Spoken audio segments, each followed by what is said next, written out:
ทั้งหลายทุกท่านทุกคนมาพบมาปะกันอีกเช่นเคยในรายการภกิณกะแห่งธรรมะสเพละ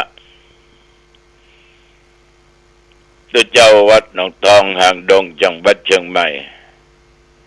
มาพบปะกับญาติกับโยมเป็นประจำทุกวันในเวลาเดียวกันนี้และก็ทางสถานีวิทยุแห่งนี้ต้องขออนุโมทนาขอบใจต่อเจ้าหน้าที่ทุกท่านทุกคนไว้เป็นอย่างมากที่ได้มอบเวลาถวายเวลาแก่อาตมะก็จึงได้มีโอกาสนำธรรมะมาเผยแพร่นำเรื่องเล่าต่างๆที่ผ่านมา1 วันมามาจาท่านทั้งหลายต่อไปนี้เอามาไหว้พระสวดมนต์เพื่อถวายเป็นพระพรชัยมงคลแด่สมเด็จพระเจ้าลูกเธอเจ้าฟ้าพัชรกิติยาภากันต่อไปพร้อมนะอะระหังสัมมาสัมพุทโธภควาพุทธังภควันตังอภิวาเทมิกราบพระพุทธสวากขาโตภควตาธัมโมธัมมังนัมสสามิกราบพระธรรมสุปฏิปันโนภควโตสาวกสังโฆสังฆังนัมมามิกราบพระสงฆ์นะโมตัสสะภะคะวะโตอะระหะโตสัมมาสัมพุทธัสสะนะโมตัสสะภะคะวะโตอะระหะโตสัมมาสัมพุทธัสสะนะโมตัสสะภะคะวะโตอะระหะโตสัมมาสัมพุทธัสสะพุทธังสรณังคัจฉามิธัมมังสรณังคัจฉามิสังฆังสรณังคัจฉามิตุติยัมปิพุทธังสรณังคัจฉามิตุติยัมปิธัมมังสรณังคัจฉามิตุติยัมปิสังฆังสรณังคัจฉามิตาติยัมปิพุทธังสรณังคัจฉามิตาติยัมปิธัมมังสรณังคัจฉามิตาติยัมปิสังฆังสรณังคัจฉามิอิติปิโสภะคะวะอะระหังสัมมาสัมพุทโธวิชชาจรณะสัมปันโนสุขโตโลกวิทูอนุตตโรปุริสธรรมสารถิสัทธาเทวมนุสสานังพุทโธภควาติยันตุนิมิตังอวมังคลัญจาโยจามนาโปสกุณัสสะสัทโธปาปะกะโหตโสปินังอกันตังพุทธานุภาเวนะวินาศเมนตุสวากขาโตภควตาธัมโมสันทิฏฐิโกอากาลิโกเอหิปัสสิโกโอปัญญิโกปัจจตังเวทิตโพวินยูติยันตุนิมิตังอวมังคลัญจาโยจามนาโปสกุณัสสะสัทโธปาปะกะโหตโสปินังอกันตังธัมมานุภาเวนะวินาศเมนตุสุปฏิปันโนภะคะวะโตสาวกสังโฆอุชุปฏิปันโนภะคะวะโตสาวกสังโฆ ญายะปฏิปันโนภะคะวะโตสาวกสังโฆสามีจิปฏิปันโนภะคะวะโตสาวกสังโฆยะติทังจัตตาริปุริสายุคานิอัตตาปุริสปุคลาเอสะภะคะวะโตสาวกสังโฆอาหุนายโยปาหุนายโยทากินายโยอัญชลีกรณิโยอนุตรังปุญญาเกตังโลกัสสาติยันตุนิมิตังอวมังคลัญจาโยจมนาโพสกุณัสสะสัทโธปาปะกะโหตุโสปินังอกันตังสังขานุภาเวนะวินาสเมนตุวิปัสสิสานามัตโตจักขุมันตัสสะสิริมัตโตสิกิสปินามัตโตสัพพพุทธานุกัมปิโนเวสปุสสานามัตโตนะหัตถกัสสะตัปปัสสิโนนะมัตโตกักขุสันตัสสะมาราเสนะปมัตติโนโกนากมนัสสะนะมัตโตพระมนัสสะวุสิมัตโตกัสสปัสสะนะมัตโตวิปมุตตัสสะสัพพทิอังคีรัสสะนะมัตโตสักยปุตตัสสะสิริมัตโตโยอิมังธัมมเดเสสิสัพพทุกขาปะนุทนังเยจาปินิพุตตาโลเกยถาพุตังวิปัสสิสุงเตสนาอภิสุนามะอันตาวิตัสสารธา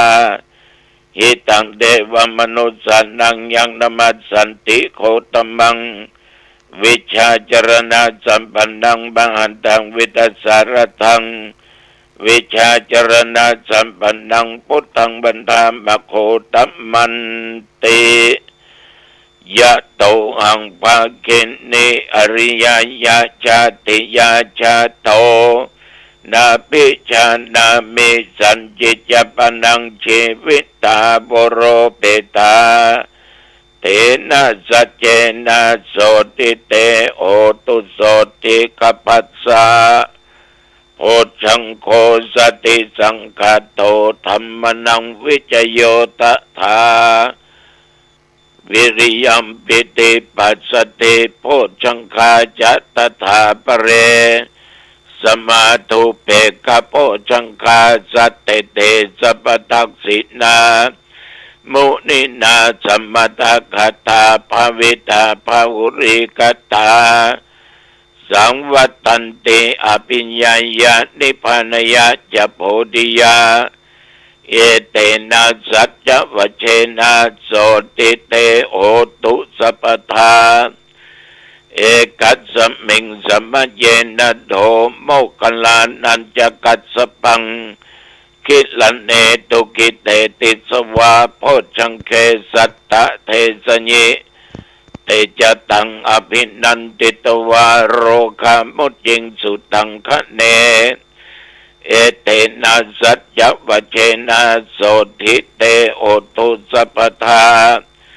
เอกถาธรรมราชาปิเคลันเยนะปิปิริโตยุนดาเทเรนะตัญเยวะปนาเปตวานะสาธรังสัมโมดิตวาจะอาปทาตัมมาพุทธาสิธานะโสเอเตนะสัจจวเชนะโสติเตโอตุสัพพทาปะอินาเตจะอาปทาตินนันัมปิมะเหสินังมัคคะอัตตกิเลสาวะปัตตานุปติธรรมตังเอเตนะสัจจวเชนะโสติเตโอตุสัพพทาภวตุสัพพมังคลังรักขันตุสัพพเทวตาสัพพพุทธานุภาเวนะสัทธาโสติภวันตุเต ภวตุสัพพมังคลังรักขันตุสัพพเทวตาสัพพธรรมานุภาเวนะสัทธาโสติภวันตุเตภวตุสัพพมังคลังรักขันตุสัพพเทวตาสัพพสังฆานุภาเวนะสัทธาโสติภวันตุเต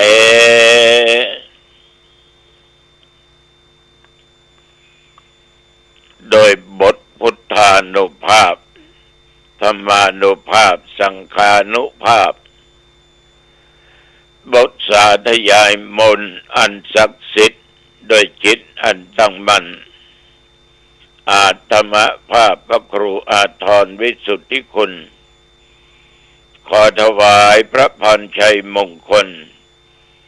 แด่สมเด็จพระเจ้าลูกเธอเจ้าฟ้าพัชรกิติยาภาขอ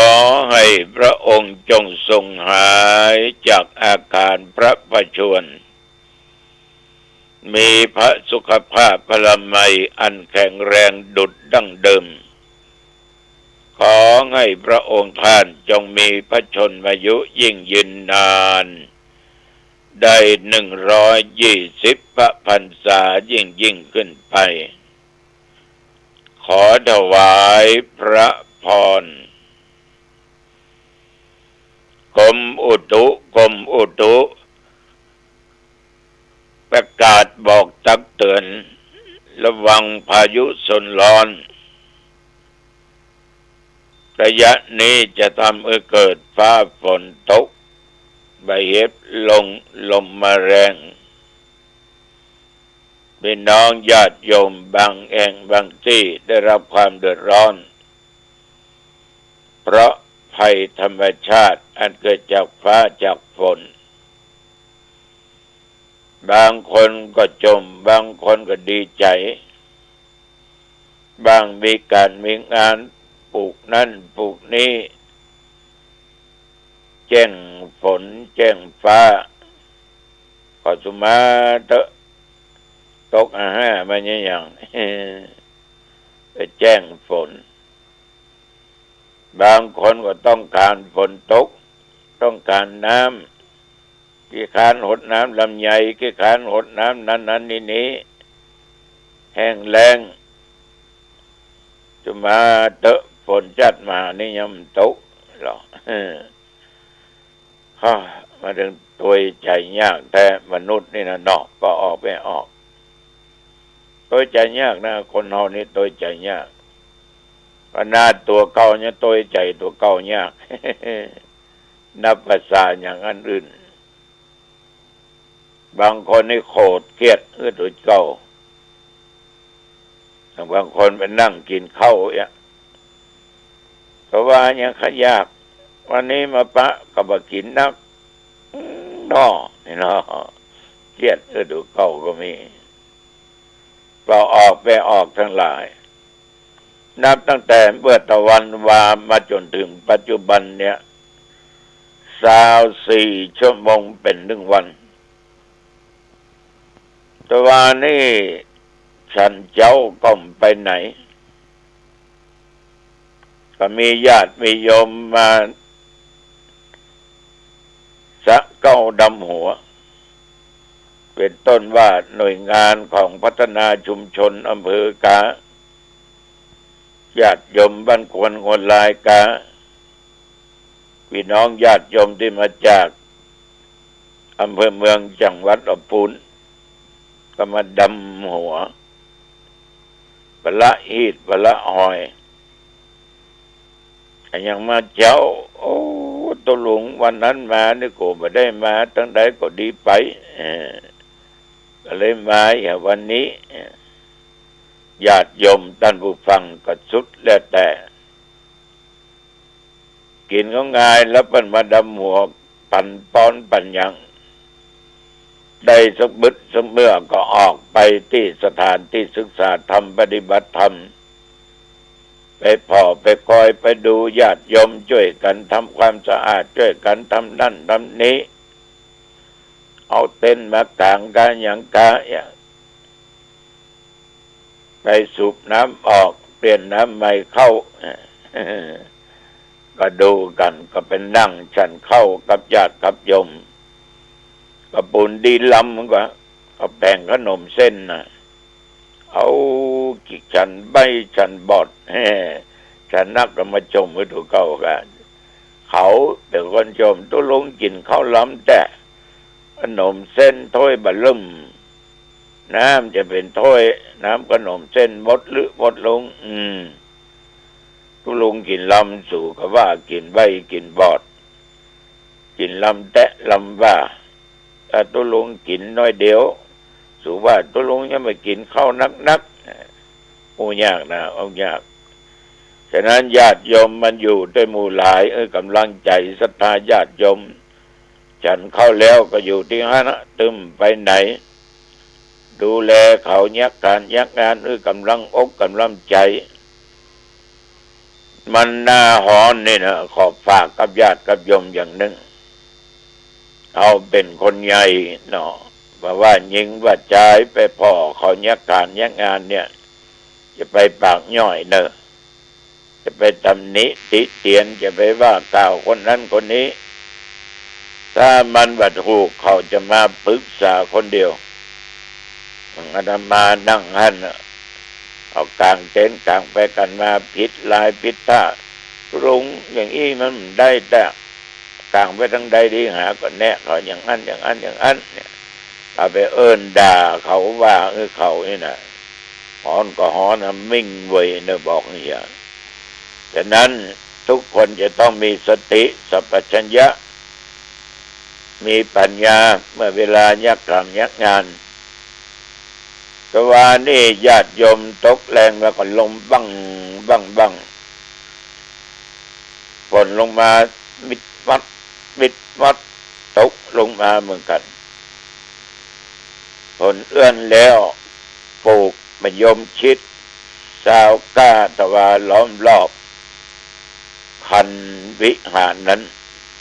นะปลูกมะยมชิดเอาไว้กินหน่อยบางคนก็บอกว่าตุลุงย่อมปลูกดอกมันก็มีละแต่มะยมชิดเนี่ยปี2 ปีมันก็ได้กินละเนาะปลูกต้นไม้ที่ให้ผลให้ใบแล้วก็ใหญ่โตพอสมควรเนี่ยมันจะได้อาศัยร่มเงาของมันตัวได้กินผลมันตัวนะได้ดูแลได้อย่างมันก็มันจะม่วนตา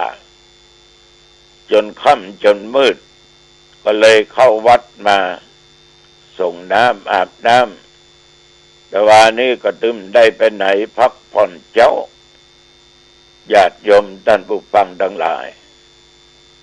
เมื่อถึงเวลาก็ตื่นมาไหว้พระสวดมนต์แผ่เมตตาดังที่เคยปฏิบัติมาแต่อุณหภูมิตะวันนี่กลางวัน37และเวลาประเดี๋ยวนี้19 องศากลางวันตะวัน37ปัจจุบัน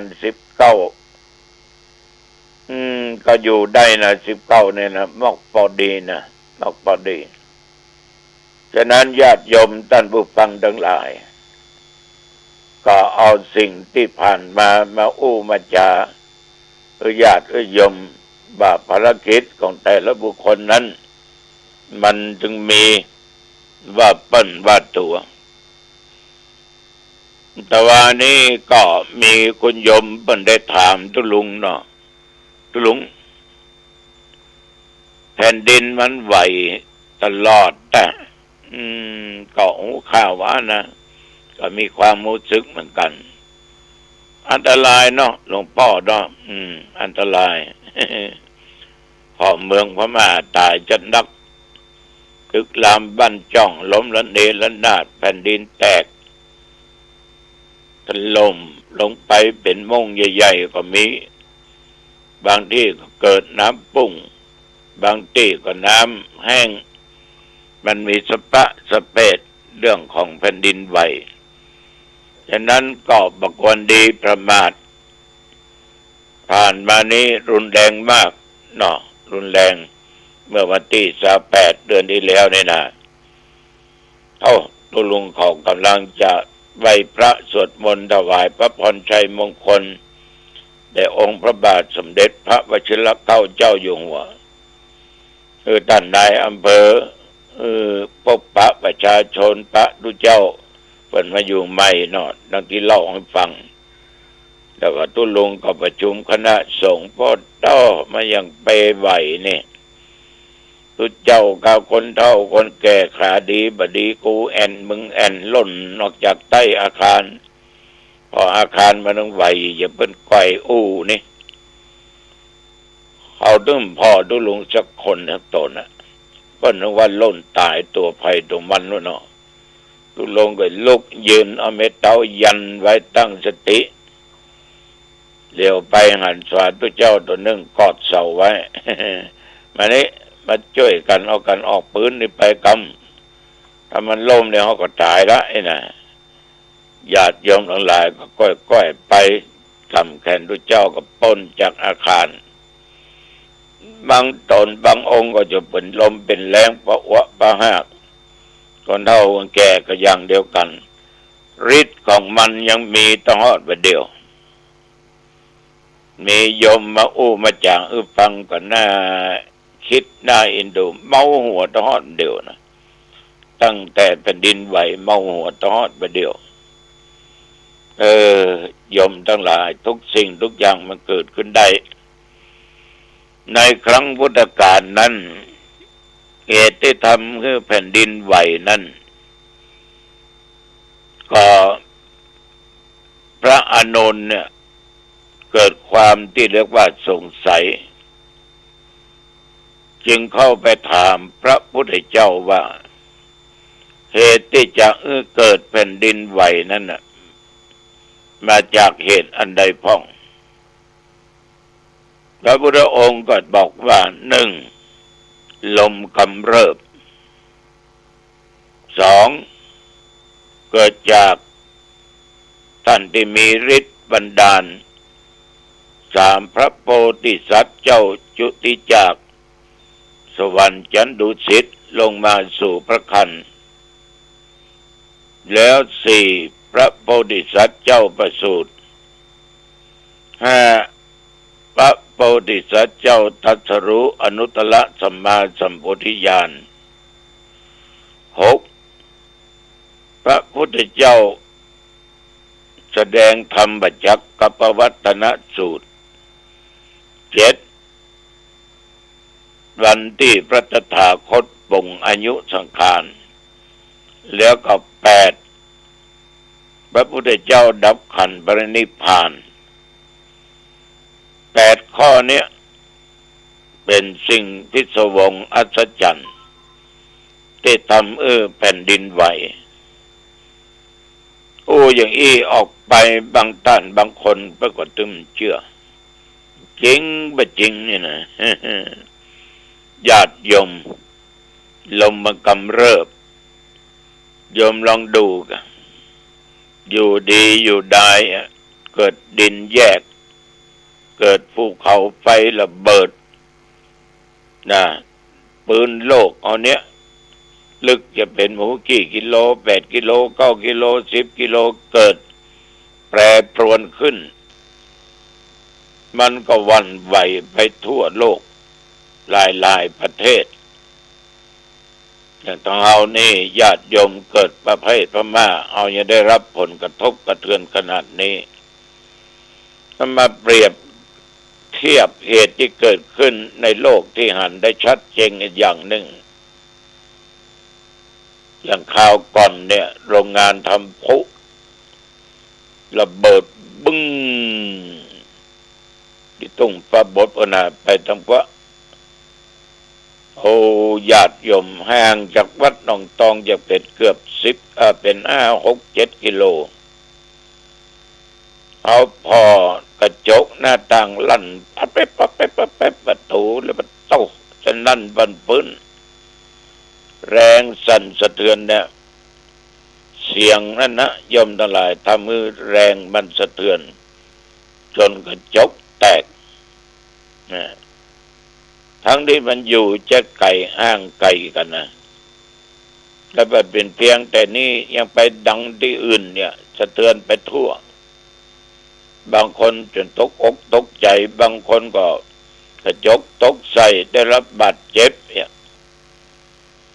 เสียงหายบึ้งแล้วคนเขาถึงไปพอแล้วก็ต้องปัญหาเมื่อเข้าถึงซอกคนดังเข้าจนได้อย่างแผ่นดินไหวนี่ก็เช่นเดียวกันคนเฮานี่ญาติโยมเป็นว่าเป็นหลุมเป็นบ่อที่นี่เนิดเต็นแยกที่นี่หล่นไปส่องพ่อจะลึกได้ มันจะเอาชีวิตไปทิ้งตื่นคนนี่ห้ามยากนะห้ามยากแต่ญาติโยมตื่นคนนี่มันห้ามยากยิ่งห้ามบ่ฮือพ่อบ่ฮือกอยสมัยมันถึงค่อยหูมันถึงค่อยหันมันถึงค่อยพ่อมันถึงค่อยคอยยอมไปเชื่อธรรมะก็ลองเอาอย่างสักอย่างต่อไม้ก็ได้อย่างก็ได้สุมาได้ขี้มาก็ได้เอากลุ่มไปควบอย่างเอาอย่างปกเขียนว่าห้ามเปิดห้ามดูอันตรายนะคนมันดึงเตียวไปเตียวมามันหันมาค่อยหูละเป็นไอ้อย่างมันเอากลุ่มมาควบไว้นะแล้วมาเขียนว่าอันตรายมันดึงค่อยหูดีบดีนี่ลองพกพอเด้อวนไปวนมาเดิมไปยกกลุ่มออกละเป็นขี้หมาเป็นต่อไม้คนนั้นมันอยากหูอยากอ่านเนี่ยบางครั้งเอาชีวิตไปเสี่ยงได้จะเจ็บไปตายกับความอยากของคนเขาเนี่ยฉะนั้นศรัทธาสาธุชนสิ่งเหล่านี้ทุกเจ้าปาก